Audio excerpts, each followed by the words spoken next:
Good day, everyone. My name is Michael Florentiades. I'm the Chief Economist here at xm.com, and this is your European Open briefing for Thursday, 30th of March 2017.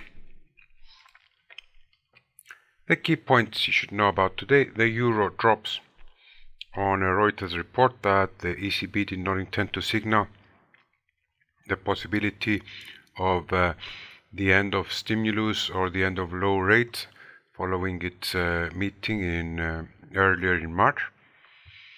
The dollar gained across the board as other measures faltered. We already talked about the euro.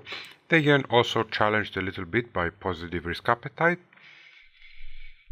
Sterling was closely watched, but the trigger of Article 50 yielded little fresh insights, and I believe there was less volatility than expected.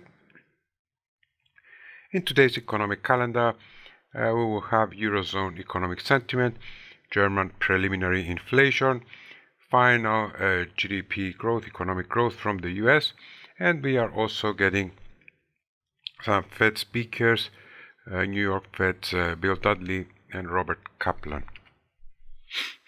Now, according to Reuters, the ECB did not want to signal that it is thinking about a change in policy. Many are speculating that because inflation is rising in the Eurozone, the ECB is going to be forced to change its approach and QE, push rates higher. However, the message from the ECB is that easy policy is here to stay, and the rise in bond yields could be problematic to some heavily indebted southern countries such as Portugal, Italy, and Spain.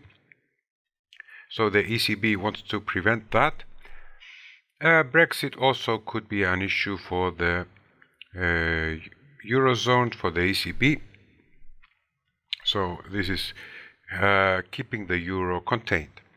Now, what happened to euro dollar after poking its head above 109 on Monday, just making a 4.5-month high just above 109? The euro now is quickly down to 107.50. I think the message from the market is that the 105 to 109 range that has been in place since the beginning of the year is still in place. Plus, we have to keep in mind that this area, especially just above the 108 to 109 area, contains the 200-day, and the 106 to 107 contains the 50-day moving averages. So it's a congested area.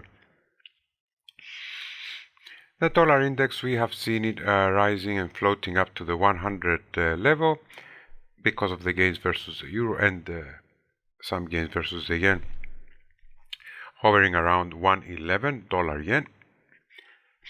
Now, expecting the Fed to raise interest rates another couple of times this year, there is also some optimism that the Trump tax agenda is going to move forward this year. So dollar bulls are not giving up.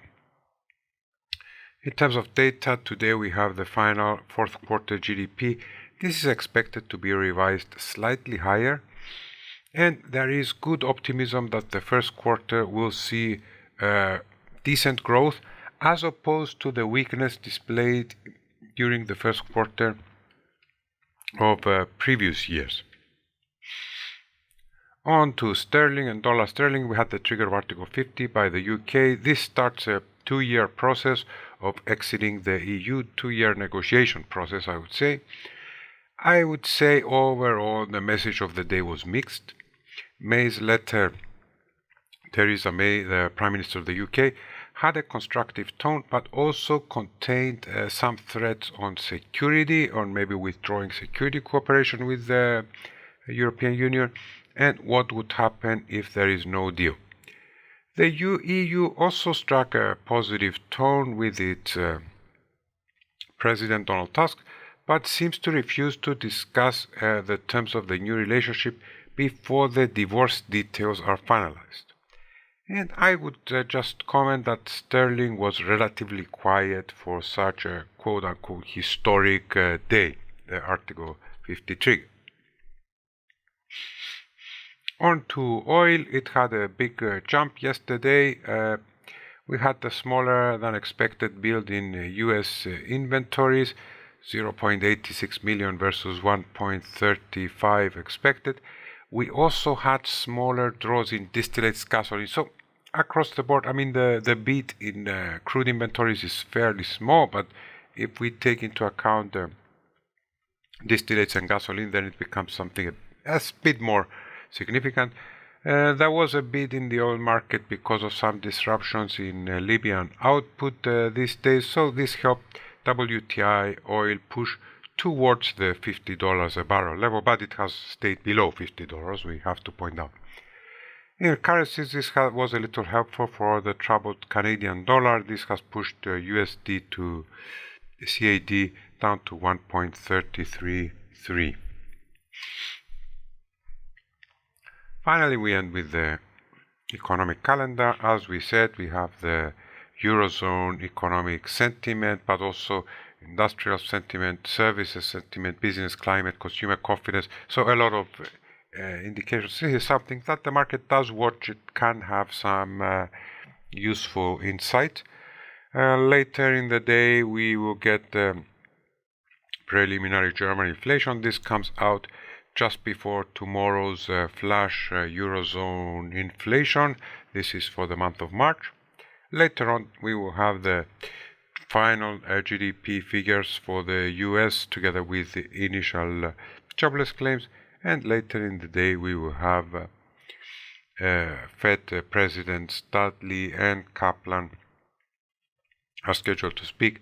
But I don't think we're expecting anything different than the message that has been repeated these few days, the 2 hikes for the remainder of the year. Thank you very much for watching and have a great day.